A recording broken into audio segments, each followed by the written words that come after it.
Greetings, YouTube. Happy Thursday. Let's talk about those Doombots, which are set to hit to the game pretty soon. Dr. Doom is going to be just a theme going forward.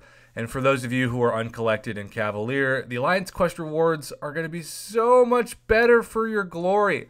I mean, we're right around the corner for it just being freaking awesome in terms of Tier 2 Alpha and especially Tier 5 basic catalyst fragments. But everything that improves in this game comes with a cost. I know some of you have told me you're super paranoid, like your 6 stars are automatically going to disappear or something crazy like that because suddenly Kabam's giving out all these free boosts and revives. So you're like, how is this going to balance out? What am I going to lose? But for now, let's just hope that we're going to get through this, and I think there's always a pretty big learning curve initially when it comes to maps that change in Alliance Quest, or I remember when Sentinels were such a huge pain and Kabam actually had to reduce their effectiveness after a couple rounds because they were so OP compared to symbioids. But we'll get through it, and hopefully the rewards will justify the assumed increase in difficulty with these Doombots. Huge shout out also to Joanna and the girls for helping make these amazing infographics that we're going to go through here. So we got a Mystic Doombot. Awakened ability, special attacks, 100% chance to steal 75% of opponent's current power. So, obviously you're going to want to potentially have some power control champions against these guys. Immune to all Incinerate, Cold Snap, Frostbite, and Shock effects.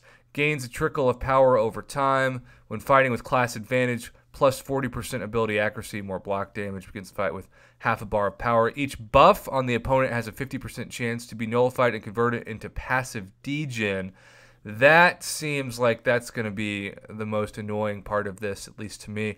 Special attacks have a 100% chance to pause all opponents' passive degen effects for 5 seconds. This can trigger through block if having class advantage. And then Science Doombots, awaken ability, 100% chance to inflict petrified debuff for 20 seconds, reducing the potency of power gain and regeneration effects by 40%. So, yeah, that definitely hurts your regeneration capabilities. Immune to poison, nullify, fate seal, and stagger. When fighting with class advantage, plus 40% ability accuracy. Also begins fight with half a bar of power. When struck by non-critical hits, 40% chance to inflict one of the following debuffs for 14 seconds. Slow, weakness, fatigue, and armor break. Sometimes I find that that's actually a good thing if you've got willpower because you're able to heal up faster. Of course, if you've got some petrify on you, that's going to be slower. But still, I remember that we used to argue who got to fight the Captain America in Alliance Quest Map 5 because you wanted to actually hit into the block and get yourself a fatigue to heal back. So that can actually work in your favor. Special attack, 75% chance to stun for 2.5 seconds. So obviously you don't want to be hit by those. Okay, and then awaken ability, opponent inflicted with heal block debuff for 20 seconds at the start of the fight, granting small trickle of power for tech Doombots. So that probably is going to hurt those suicide masteries just a bit. Immune to bleed and poison when fighting with class advantage, plus 40% ability accuracy, more block damage. Gain an indefinite armor up buff if removed, return after 9 seconds. So that'll make them a little bit harder to knock down, though hopefully not a lot harder to knock down. When attacked, 10% chance to inflict shock debuff. So that's some BS because most champs aren't immune to shock. So let's hope that 10% chance is 10%, but sometimes I swear when you're fighting and it says a 5% chance or a 10% chance, it happens like multiple times no matter what every fight, and it feels like it's about a 50% chance, not a 10% chance. You know what I'm saying? Special attacks, beam attacks have a 100% chance to drain 50% power bar. This can trigger through block. The potency of this power drain is reduced by 10% for each buff on the opponent, so dexterity is going to hopefully be your best friend with dodging those specials. Cosmic Doombots. Awaken ability starts with True Strike buff for 16 seconds. That shouldn't be that big a deal. Immune to all power drain, power burn effects, and armor break debuffs. When fighting with class advantage, ability accuracy, more block damage, begins 5.5 bar power. When struck and blocking attacks, 20% chance to gain buffs for 10 seconds. Fury armor up, precision, power flood.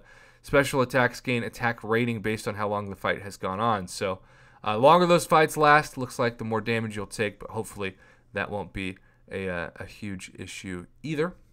Mutant Doombots. Keep in mind that the special one on this is going to be Iceman, which is not going to be fun. I'll be fighting one of these guys on my path. Awaken ability, unblockable special attacks. So it's an unblockable Iceman special one, which is not going to be the most fun for you to dodge, but if you time it right and get used to it, you should be okay using dexterity. When fighting class advantage, plus 40% ability accuracy. When struck by critical hits, 25% attack rating. Each critical hit has a 25% chance to grant an indefinite prowess buff, increasing special attack by 35%. So that really sucks when you consider that if you don't time those specials right, they're unblockable, and then you're naturally going to land critical hits, and you could just be knocked out pretty fast, especially from that special one. 20% of power gain back if special attacks does not land a clean hit, and so no matter what, this is probably going to be the fight that I think is going to suck the worst. And then skill Doombots, awaken ability, basic attacks cause plus 50% defense ability accuracy, gain 5 hits on combo meter whenever a debuff expires. Debuffs suffer a 40% duration. Basic attacks give additional critical hit rating. I feel like the mutants are probably going to be the most annoying.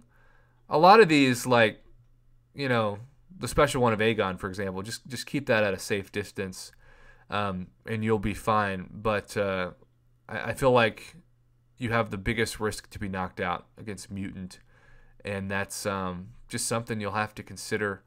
But in the meantime, it's certainly something that we're just going to have that learning curve on. Are you worried about any of these, YouTube?